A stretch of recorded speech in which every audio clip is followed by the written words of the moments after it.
était 80 élèves sur 4 promotions donc. Des gamins qui venaient souvent de familles assez privilégiées mais cassées, dont les parents pouvaient les envoyer donc, dans une pension sur la côte Est.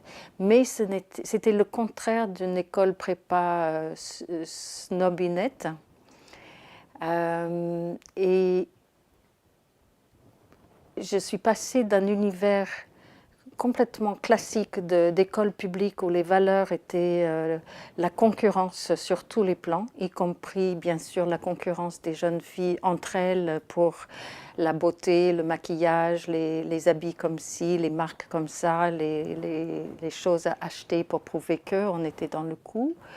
Mais concurrence aussi, bien sûr, sur le plan des notes et des performances scolaires pour aller le plus vite possible vers des carrières mirifiques, à une ambiance complètement différente où l'accent était mis sur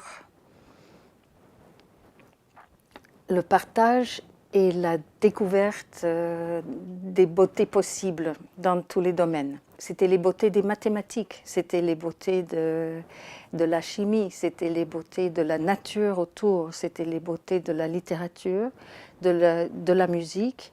Dans tous les domaines, on avait une approche de l'apprentissage qui était complètement autre que cette façon de se détester les uns les autres parce qu'on allait plus vite ou qu'on était plus disciplinés, et de partager nos observations, de discuter de ce qu'on avait compris, de ce qu'on avait appris.